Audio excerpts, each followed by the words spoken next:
हरे कृष्णा। आज का टॉपिक है जिनके साथ आपकी बातचीत नहीं हो रही वो पर्सन क्या सोच रहे हैं।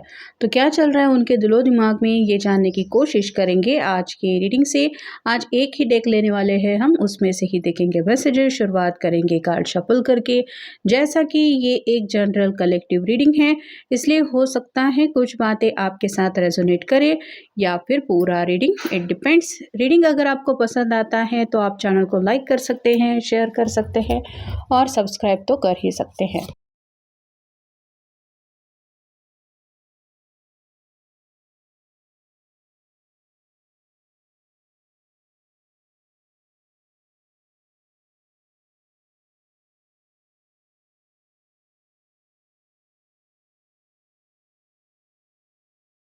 पहला ही कार्ड मिला है द ड्रीम का। ये पर्सन सपना ज़रूर देख रहे हैं आपको दोबारा अपनी बाहों में लेने का।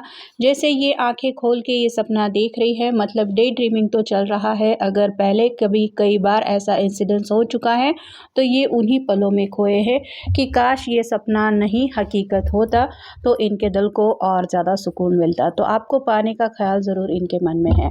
नेक्स्ट है इनर वॉइस। फिलहाल ये पर्सन थोड़ा सा मिस्टीरियस एनर्जी में है क्योंकि ये अपने दिल की आवाज़ सुनने की कोशिश कर रहे हैं। जैसे यहाँ पे चांद है लेकिन ये फुल मून नहीं है, यहाँ पे भी चांद का एक सिंबल है और यहाँ पे भी चांद का सिंबल है। मतलब ये पर्सन कहीं ना कहीं अपने दिल के इमोशंस में ही खोए हुए हैं और अपने दिल की सच्चाई सुनने की कोशिश कर रहे हैं। जैसे हर किसी की अंतरात्मा उसको कुछ ना कुछ बताती रहती है, वैसे ही ये पर्सन किसी और की बातों में आने की बजाय अपने दिल की आवाज़ सुनना पसंद कर रहे हैं। Clinging to the past. पुरानी यादें इनके दिलो दिमाग पे छा रही है, जिसका बर्डन इनके दिलो दिमाग पे ज़रूर बन रहा है। लेकिन ये पर्सन ये बातें एक्सेप्ट करने के लिए तैयार नहीं है कि आज भी वो उन पुरानी बातों में खो जाते हैं या फिर पुरानी बातें उनको याद आती है। जैसे इसका चेहरा हम नहीं देख पा रहे हैं, एक बॉक्स के जैसा कुछ बना के रखा हुआ है, वैसे ही आपके पर्सन आपसे अपनी ट्रू फीलिंग्स छुपाने की कोशिश ज़रूर कर रहे हैं क्योंकि उनको लग रहा है अगर ये आपके सामने ये बात रिवील कर देंगे कि वो आज भी आपको मिस करते हैं तो आप शायद उनको कुछ गलत समझ लेंगे कि मैंने तो सोचा था ये पर्सन बहुत ज़्यादा टफ है, ये स्ट्रॉन्ग है, लेकिन ये तो बहुत नाजुक निकला, ये आज भी मुझे याद करता है। तो अपनी ही एक फॉल्स इमेज में ये पर्सन झूठे इमेज में खो गए हैं। नेक्स्ट है गिल्ट। किसी बात का तो इनको बहुत ज़्यादा पछतावा हो रहा है। ये आपसे बिछड़ने का भी पछतावा हो सकता है या फिर इस रिश्ते में कोई गलत फैसला लेने का भी पछतावा हो सकता है या फिर अभी भी आपके सामने अपनी ट्रू फीलिंग्स एक्सेप्ट ना करके और ज़्यादा अपने आप को तड़पाने का जो इनका एक प्रयास चल रहा है उसका भी ये पछतावा हो सकता है। तो ये पर्सन कहीं ना कहीं अपने दिल और दिमाग के बीच में ज़रूर फंसे हुए हैं। सिजोफ्रेनिया का मतलब ये होता है कि जो बातें असलियत में नहीं है, इंसान को वही लगता है कि हाँ जो मन में मेरे ख्याल आ रहे हैं वही सच्चाई है। तो झूठा कुछ ऐसा मन क्रिएट कर देता है बातों को जिसमें दिल खो जाता है और कई बार जो हकीकत नहीं है उसको ही रियलिटी मानने लगता है। यहाँ पे भी आप देख सकते हैं इस पर्सन को लग रहा है कि जैसे ये बीच में लटक रहा है, ना इधर जा सकता है ना वापस आ सकता है और इसका ये हाल है कि कभी भी नीचे गिर सकता है। असलियत में तो ये पर्सन किसी ऐसी जगह में फंसे नहीं है, लेकिन या तो इनको लग रहा है कि ना तो ये पास से निकल पा रहे हैं ना ही फ्यूचर में कनेक्ट हो पा रहे हैं। तो बीच की जो मझधार है उसमें ज़रूर अपने आप को फंसा हुआ ये महसूस कर रहे, जिस वजह से ऐसी उनकी हालत हो रही है। प्रोजेक्शन का मतलब ये है कि यहाँ पे भी आप देख सकते हैं कई सारे ब्लर इमेज है, कुछ भी क्लैरिटी इनके दिलो दिमाग में ये नहीं महसूस कर पा रहे हैं और ये इसलिए हो रहा है कि ये माइंड सेट नहीं कर पा रहे हैं। मतलब हाँ चलो मुझे अब आगे से इस पर्सन के बारे में नहीं सोचना है, चलो ये तो ये भी नहीं हो पा रहा और नहीं मैं उसके बगैर नहीं रह सकता या नहीं रह सकती, मुझे अपनी बात कहनी होगी, ये भी नहीं हो पा रहा। तो कभी कभार वो पास्ट में खो जाते हैं, कभी कभार उनको लगता है कि प्रेजेंट में मैं अकेला हूँ, मेरे साथ कोई नहीं है और ऐसे में मेरा पर्सन क्यों मुझे दोबारा एक्सेप्ट करेगा या फिर क्यों मुझे वापस मिलेगा। और जो मन कहता है कि आज भी आप दोनों एक हो सकते हैं, दोबारा इनके मन में ये ख्याल आ जाता है कि मैं कैसे मान लूँ कि दोबारा हम दोनों जुदा नहीं होंगे। तो ऐसी कई सारी बातें हैं जिनमें ये पर्सन उलझा हुआ है। हीलिंग होने की इनकी ज़रूरत है। यहाँ पे भी आप देख सकते हैं हार्ट चक्र जो है उसको शायद काफ़ी ज़्यादा डैमेज पहुँचा है, यानी कि दिल से अगर ये पर्सन हर्ट हो चुके हैं तो यहाँ पे भी ये चेहरा क्लियर नहीं देख पा रहा है, दिखा रहा है। इसके चेहरे के ऊपर भी हाथ है और साथ ही साथ इसका जो सैक्रेड चक्र है वो भी एक्टिवेट नहीं हो पा रहा, मतलब पैशनेटली भी आपके बारे में नहीं सोचना चाहते, क्योंकि कहीं ना कहीं दिल की जो बातें हैं वो उन्होंने काफ़ी ज़्यादा, आप कह सकते हैं, इमोशनल तौर पे ले ली है। नेक्स्ट है कंडीशनिंग।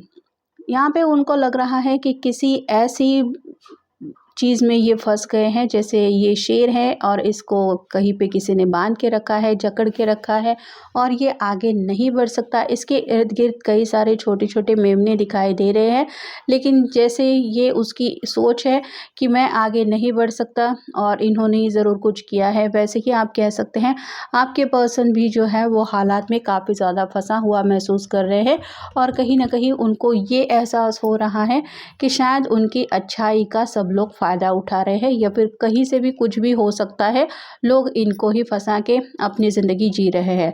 द आउटसाइडर मतलब ये पर्सन, यहाँ पे भी आप देख सकते हैं ये बच्चा जैसे कैद में है, इसको गेट लॉक करके रखा है, ये बाहर नहीं जा सकता।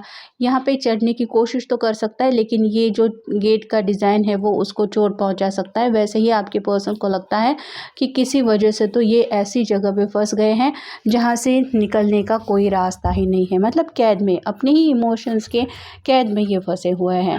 द क्रिएटर का कार्ड बताता है किसी की तो सूझबूझ भरी बातें सुनने का इनको ज़रूरत है।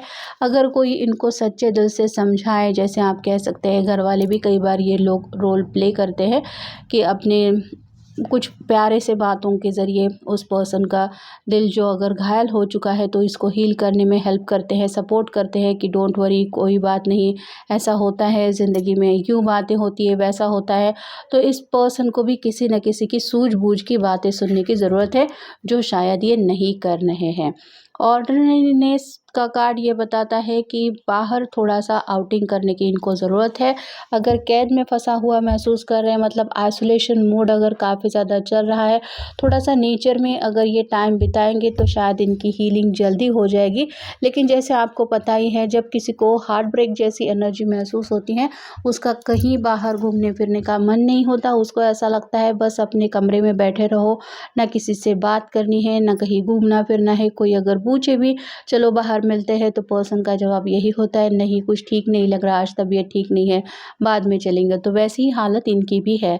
और कॉन्शियसनेस का कार्ड बताता है कि ये पर्सन कहीं ना कहीं थर्ड आई ओपनिंग शायद इनकी हो रही है, जिस वजह से आप कह सकते हैं कि ज़िंदगी की जो एक सच्चाई होती है कि हम यहाँ पे क्यों आए हैं, ज़रूर कुछ मकसद होगा, ऊपर वाले ने हमें ये जो ज़िंदगी दी है उसका असली मकसद क्या है, हमें ज़िंदगी में क्या करना चाहिए, क्या सही है क्या गलत है, मतलब ऐसा कुछ बातें सीरियस तौर पे, फिलोसॉफिकल नहीं, लेकिन सीरियसली हर किसी की ज़िंदगी का एक मकसद होता है, वैसे ही ये पर्सन भी अपनी ज़िंदगी का मकसद ढूंढ रहे हैं। नेक्स्ट है हार्मनी। इनको बस थोड़ा सा सुकून चाहिए। और यहाँ पे जैसे दो डॉल्फिन हैं और कई कबार यहाँ पे आप देख सकते हैं ये डॉल्फिन से मतलब ये पानी है और ये पर्सन अगर पानी में है तो अपने ही इमोशंस को अगर थोड़ा सा ये पॉजिटिवली डाइवर्ट करते हैं तो शायद इनकी हीलिंग जो है वो जल्दी हो सकती है और कहीं ना कहीं ये जल्दी से जल्दी हील होके दोबारा आपसे कनेक्ट भी हो सकते हैं। और फाइनल कार्ड है पास्ट लाइफ।